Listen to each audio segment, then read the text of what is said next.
नीति वचन की पुस्तक 27 अध्याय उसका दूसरा आयत। तेरी प्रशंसा और लोग करे तो करे, परंतु तू आप ना करना। दूसरा तुझे सराहे तो सराहे, परंतु तू अपनी सराहना ना करना। परमेश्वर का यह वचन हमको कहता है कि हम अपने मुंह से अपनी बड़ाई ना करें और हम अपनी बखान स्वयं ना करें, क्योंकि जो अपनी बखान करता है और अपनी बड़ाई करता है वह एक डींग मार व्यक्ति के समान हो जाता है, जो वह सोच समझकर नहीं बोलता और अपने आप की भेद की बातें दूसरों को बताता है। परंतु यह वचन आपसे कहता है परमेश्वर का शब्द में होकर के कि हे मेरे पुत्र, तू अपने मुंह से अपनी बड़ाई मत करना, न अपने रहस्य दूसरों को बताना, क्योंकि शत्रु यदि तेरी रहस्य को जान डाले और शत्रु तेरे विषय में जब जान जाए तो वह तुझ पर बहुत ही आसानी से हमला कर सकता है और वह तुझे पराजित कर सकता है। इसलिए जब कभी भी तू अपने विषय में कुछ विशेष बातों को जब ग्रहण कर लेता है, ज्ञान को जब प्राप्त कर लेता है, जब तू हर एक तरीके से वरदान को प्राप्त कर लेता है, उस विषय में अधिक बातें न कर, क्योंकि जिस शत्रु के विषय में तू नहीं जानता है उसके सामने में जब तू अपने भेद की बातों को बताता है तो वह तेरी भेद की बातों को रख करके तुझ पर हमला करता है, और जब तू उसके विषय में नहीं जानता है तो तू उसके हमले के विरुद्ध में उत्तर नहीं दे पाएगा और तू पराजित हो जाएगा।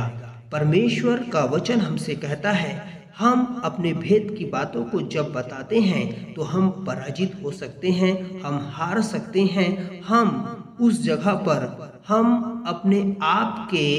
विषय में बोलते हैं तो वो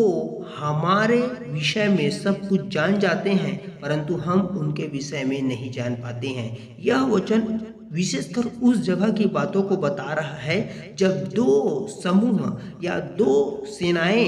एक दूसरे के विषय में जानना चाहती है और एक दूसरे को वो हराना चाहती है। और जब आप अपनी बड़ाई स्वयं कर देते हैं, हमारे पास में इतनी संख्या है, हमारे पास में इतने गोला बारूद हैं, इतने हमारे पास में बंदूक है, तोपें हैं, हमारे पास में इतने मिसाइलें हैं, हमारे पास में इतनी सेना है, आप पहले से बखान कर रहे हो और वो शत्रु आपके विषय में जान गया और वह आपके विषय में जान करके आपके विरुद्ध में वो युद्ध जब आरंभ करता है, युद्ध में आपको घेर लेता है, क्योंकि उसे आपकी हर एक कमजोरी और ताकतें आपको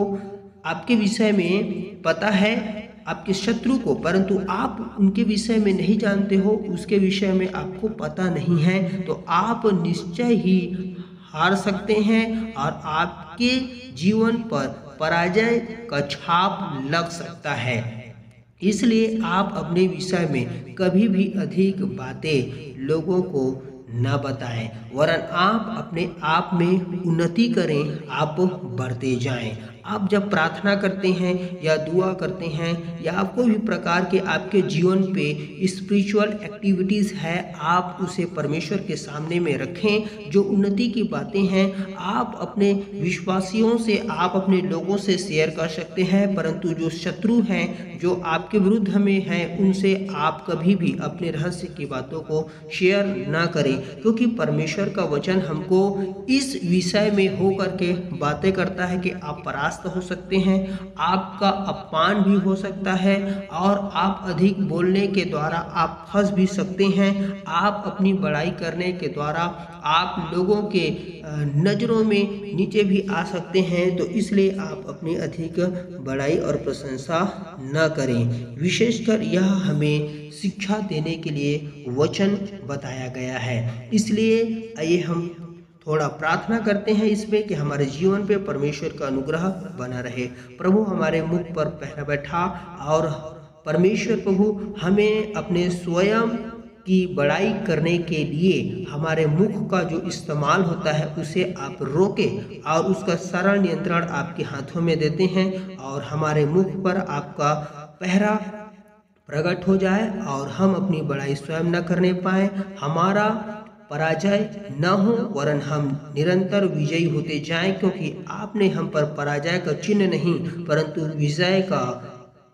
छाप लगाया हुआ है और हम निरंतर अपने जुबान से आशीष और जीवन का कारण ठहरते जाएं। निरंतर हमारे मुंह से प्रभु आपकी प्रशंसा होती रहे, हमारी नहीं परंतु आपकी प्रशंसा निरंतर हमारे मुंह से प्रकट होती रहे। प्रभु आप करते जाएं। प्रभु हम उन्नति और सामर्थ को हम अपने जीवन पर मांगते हैं, जैसा आपने वचन में कहा है कि लोग तुम्हें देखकर तुम्हारे बनाने वाले की बड़ाई करें, वैसा ही निरंतर होने पाए। ऐसा हम इस आयत में होकर के प्रार्थना करते हैं, ऐसा हमारे जीवन पे प्रकट हो जाए। जो सुनते हैं, सुन रहे हैं, सुनने वाले हैं, सब पर अपने आशीष को प्रकट करना। आमीन। परमेश्वर के लोगों, ऐसे ही वचनों को प्राप्त करने के लिए चैनल को आप जरूर करके लाइक, सब्सक्राइब और कमेंट शेयर जरूर करें, ताकि परमेश्वर का वचन फैलते जाए और लोग आशीषित होते जाएं। God bless you, praise the Lord.